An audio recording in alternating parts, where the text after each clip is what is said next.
Bonjour et bienvenue dans la revue de presse hebdo et audio du secteur retail e-commerce en France, proposée par les Digital Doers en partenariat avec le One-to-One Retail e-commerce de Monaco. Nous sommes le 11 octobre et voici les 5 articles au sommaire cette semaine. 2024 sera la meilleure année pour l'e-commerce en Europe depuis 2021. La France se distingue, à lire sur le JDN. Top 100 des marketplaces transfrontalières, l'essor des stratégies multicanales à lire sur e-commerce mag. Enseigne de l'habillement, hausse du chiffre d'affaires en magasin de 24,5% à lire sur Fashion United. La fulgurante percée de Shein qui dépasse déjà H&M, Primark et Kiabi en France dans le vêtement à lire sur BFM TV. Et enfin, le succès de la seconde main chez Jouet Club à lire sur e-commercemag.fr. Je vous le rappelle, sur le site lesdigitaldoers.com, vous avez accès à la revue de presse éditée sur LinkedIn et qui rassemble les articles publiés dans la semaine sur les sites de news de notre écosystème. Vous pouvez vous y abonner pour recevoir chaque vendredi un digest de l'actualité dans votre boîte email. De cette revue de presse, je vous lis sans interprétation une sélection de quelques articles qui m'ont semblé pertinents à partager. Par ailleurs, cette semaine correspond à la publication du 200e épisode du podcast, l'occasion de vous remercier, chers auditeurs. Vous êtes toujours plus nombreux à suivre cette aventure audio et les messages d'encouragement que vous me faites parvenir quotidiennement me vont droit au cœur. Qui dit numéro spécial, dit invité spécial. Je vous invite donc à découvrir la conversation avec Enrique Martinez, le CEO de Fnac Darty. Enrique nous livre sa vision du marché avec une analyse macro très fine et il nous présente le plan de développement du groupe dans lequel les services trouvent une place toute particulière. Je vous souhaite donc une bonne écoute, évidemment, toujours sans coupure. 2024 sera la meilleure année pour l'e-commerce en Europe. Depuis 2021, la France se distingue à lire sur le journal du net en date du 10 octobre. Les deux associations interprofessionnelles e-commerce Europe et Eurocommerce tablent sur 8% de croissance pour 2024 en Europe. E-commerce Europe et Eurocommerce publient ce 10 octobre leur rapport annuel des ventes en ligne dans 38 pays européens. Bilan en 2024, les ventes e-commerce B2C en Europe renouent avec la croissance depuis la fin de l'ère Covid. Selon les chiffres prévisionnels, la croissance devrait atteindre 8%, ajustée à 5% en incluant les effets de l'inflation, contre un déclin de 3 et 6% respectivement en 2023 et 2022. Au total, le chiffre d'affaires des ventes en ligne devrait atteindre 958 milliards d'euros cette année. Au sein de l'Europe de l'Ouest, 64% du CA e-commerce, la France fait partie des pays les plus dynamiques, malgré un taux de 77% d'e-shoppers en 2023 contre 82% en moyenne dans la région. Selon la FEVAD, le CA du e-commerce en France a cru de 10,5%. Pour atteindre 160 milliards d'euros en 2023. Belle performance pour la deuxième économie e-commerce d'Europe, derrière le Royaume-Uni, surtout quand les ventes en ligne en Europe de l'Ouest ont décliné de 1% pour se stabiliser à 596 milliards d'euros. Autre élément notable, les consommateurs français sont particulièrement friands des marchands étrangers à l'UE. Au cours des 3 derniers mois de l'année 2023, 31% des e-shoppers français ont acheté auprès d'un e-commerçant situé en dehors de l'UE, contre 12% en Allemagne, 21% aux Pays-Bas et 20% en moyenne au sein des 27 pays membres. Un chiffre qui s'explique au moins en partie par la percée de Shein et Temu.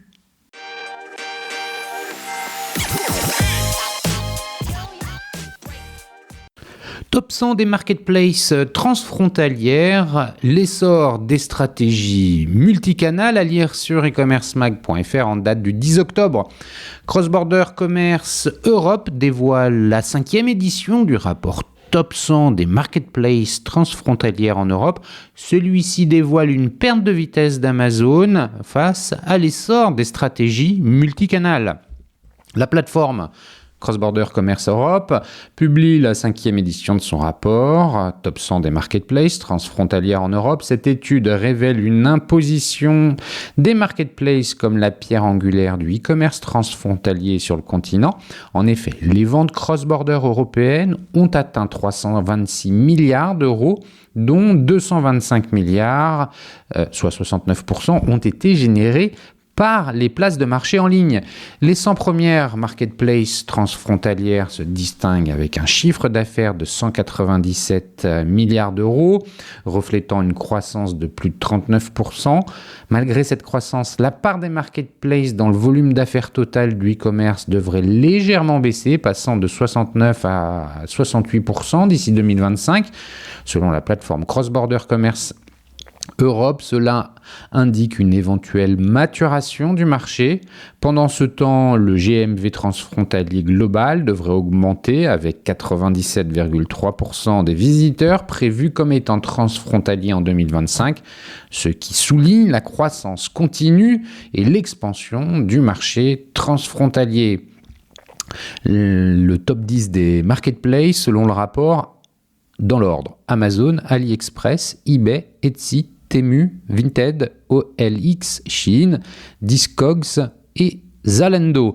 L'approche multicanale défavorable à Amazon. Le rapport montre que le paysage du e-commerce évolue rapidement, porté par les stratégies multicanales, ainsi bien que les acteurs de premier plan comme Amazon continuent de dominer le marché en captant plus de la moitié du chiffre d'affaires généré par les marketplaces. Celui-ci fait face à de nouveaux défis alors que les vendeurs diversifient leurs canaux. En effet, depuis 2022, les vendeurs ont de plus en plus adopté des approches multicanales, s'étendant au-delà d'Amazon vers leur propre site, les réseaux sociaux et les plateformes émergentes. Ce changement est motivé par l'augmentation des coûts de la marketplace américaine, la saturation du marché et le désir de contrôle de la marque. Les stratégies multicanales permettent aux vendeurs d'atteindre des clients diversifiés, d'améliorer leur visibilité et potentiellement d'augmenter leurs profits tout en atténuant les risques de dépendance à une plateforme. Les marketplaces chinoises bouleversent le marché. L'essor de ces marketplaces chinoises transforme le paysage du e-commerce en Europe.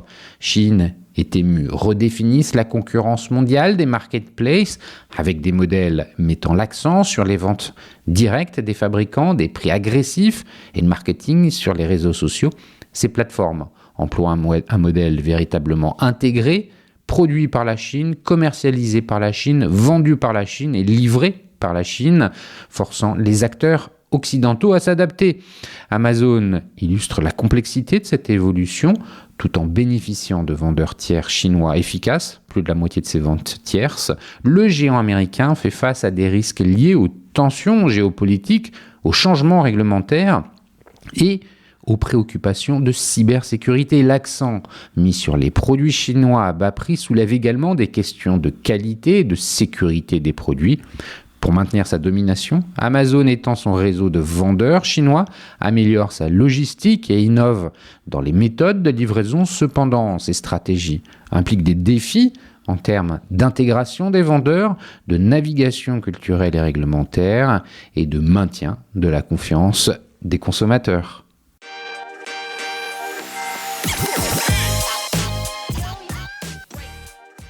Enseigne de l'habillement, hausse du chiffre d'affaires en magasin de 24,5% à lire sur fashionunited.fr en date du 10 octobre. Les enseignes de l'habillement, membres du panel Retail Int pour l'Alliance du commerce, ont observé sur l'ensemble du mois de septembre une très forte activité avec une hausse de leur chiffre d'affaires en magasin de 24,5%, essentiellement tirée par l'enfant, plus 43,4%. Avec plus de 26 000 magasins et 160 000 salariés, l'Alliance du commerce observe une belle hausse du chiffre d'affaires en magasin pour le mois de septembre 2024. Ainsi, sur la période allant du 1er au 30 septembre, le chiffre d'affaires en magasin a enregistré donc une hausse de 24,5% sur une année. Un résultat encourageant, largement porté par le segment enfant, qui affiche une hausse exceptionnelle de 43,4% en pleine rentrée scolaire. D'autres facteurs justifient cette hausse tels que la météo, le refroidissement brutal des températures et les pluies abondantes. Le mois de septembre 2024 est le plus arrosé depuis 25 ans selon Météo France. Ont incité les consommateurs à s'équiper plus tôt en vêtements chauds et imperméables de collection automne-hiver. Une performance 2024 qu'il faut donc relativiser selon l'Alliance du commerce du fait d'un effet historique important. Le mois de référence septembre 2023 avait enregistré une baisse de chiffre d'affaires très importante, moins 15,6%, sous l'effet combiné de chaleur record et de contraintes sur le pouvoir d'achat. Un semestre encourageant. Les bons chiffres de ce mois de septembre permettent aussi de rattraper le retard d'activité enregistré au premier semestre, moins 3,5%. Ainsi, sur les 9 premiers mois de l'année 2024, les ventes en magasin ont retrouvé un niveau identique à celui de 2023. La fréquentation des points de vente enregistre une forte hausse de 19,8% comparée à 2023, alignée avec l'augmentation du chiffre d'affaires. Les ventes en ligne aussi enregistrent une très forte hausse d'activité de 16,4% par rapport à septembre 2023, où elles étaient en recul de 11%. Au cumul, depuis le début de 2024, le bilan des ventes en ligne s'améliore, même si elles enregistrent toujours une baisse de 2,3% par rapport à 2023.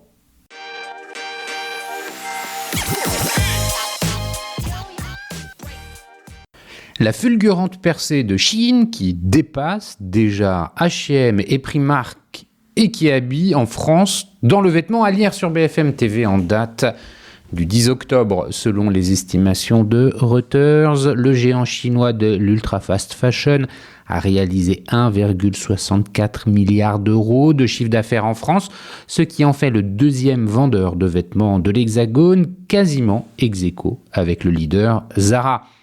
C'est une avalanche de t-shirts à 7 euros, de robes à 15 euros et de jeans à moins de 20 euros qui s'est abattue sur le pays.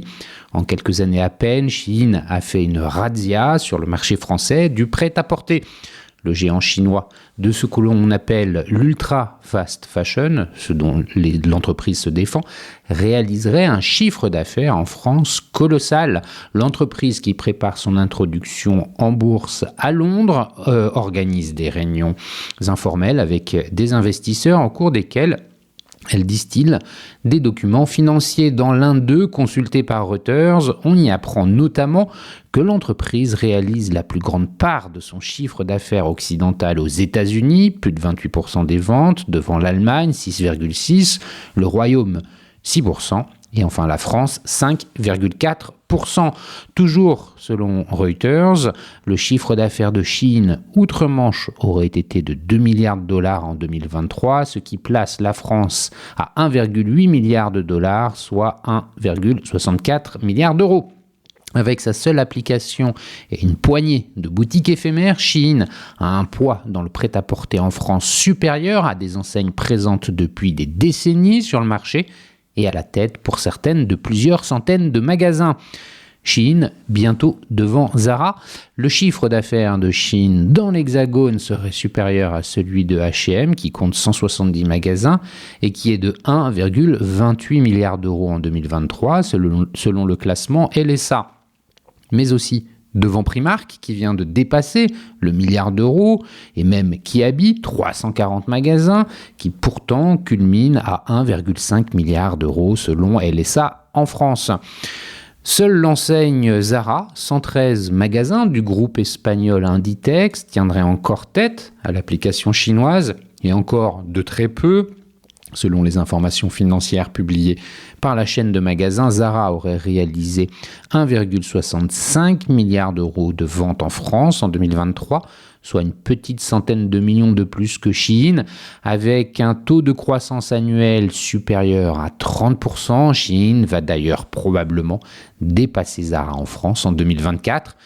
La croissance de cette entreprise chinoise fondée en 2008 sur le business des robes de mariée a perturbé l'industrie de la mode à petit prix, avec son modèle économique à faible coût consistant à envoyer des colis aux clients du monde entier directement depuis les usines En Chine, les activités de Chine dans l'Union européenne ainsi qu'au Royaume-Uni et aux États-Unis bénéficient d'exonérations de droits de douane du fait de la faible valeur des colis. Le décollage dans les pays occidentaux s'est opéré pendant la période du Covid avec la fermeture durant de nombreux mois des magasins non alimentaires. Critiquée pour ses pratiques sociales et environnementales, Chine est néanmoins devenue l'enseigne textile préférée des jeunes consommateurs au coude à coude avec l'application Vinted. En France, une loi a été votée en mars dernier pour limiter la prolifération des applications de fast fashion.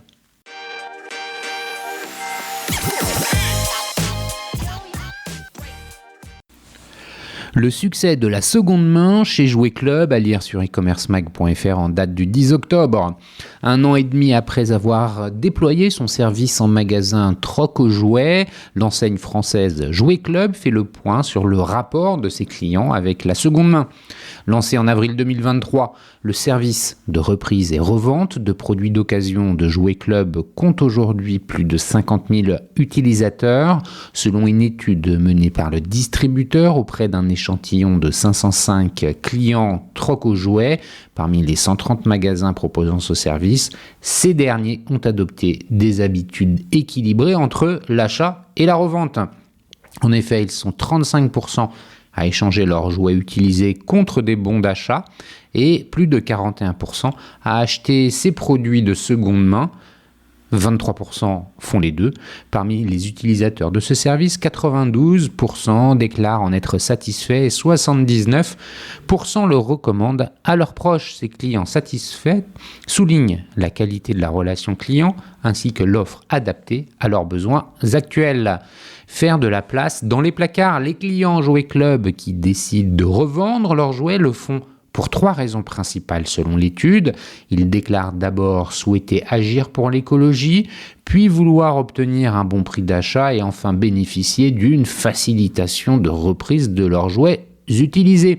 D'ailleurs, 62% des vendeurs considèrent la procédure de reprise comme équitable et 80% des bons d'achat sont utilisés dans les 3 mois qui suivent leur émission. De manière globale, les clients qui revendent leurs jouets le font pour faire de la place chez eux sans jeter. Ils souhaitent donner une seconde vie aux jeux de leurs enfants qui ont grandi et désencombrer leur placard. Mais l'aspect économique est aussi présent. Ils sont 13% à déclarer que la revente auprès de Jouet Club leur permet de compléter leur budget.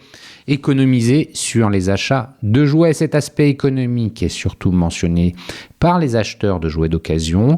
En effet, ils sont 33% à le placer en raison principale devant l'encouragement de réutilisation, la réduction des déchets et le soutien à une pratique plus éthique.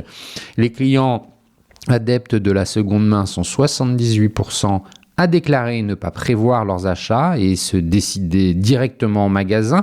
Ils sont 62% à ne pas attendre d'occasion spéciale pour consommer ces produits contre 21% qui le font pour des anniversaires et 17% pour Noël. Leurs achats d'occasion en magasin Jouet Club sont motivés par la sécurité apparente des produits, mais aussi par la garantie proposée par l'enseigne et la possibilité de voir et tester les jouets et les jeux. D'ailleurs, ils sont 97% à considérer la qualité des produits de seconde main Troc aux jouets comme satisfaisante et 87% à trouver le prix de ces articles conforme à leurs attentes. Face à ces résultats plus qu'encourageants, l'enseigne Jouet Club a décidé d'encore déployer ses corners d'occasion dans ses magasins. En effet, ils étaient 130 points de vente à le proposer. Ils sont désormais 300.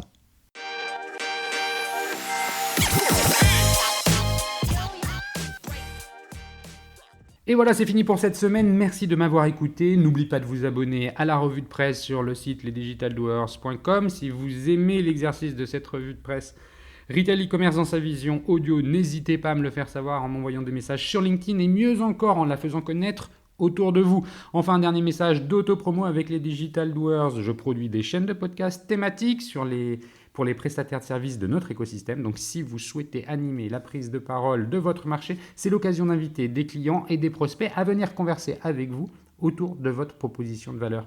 Vous êtes intéressé, alors contactez-moi. D'ici là, portez-vous bien et à la semaine prochaine.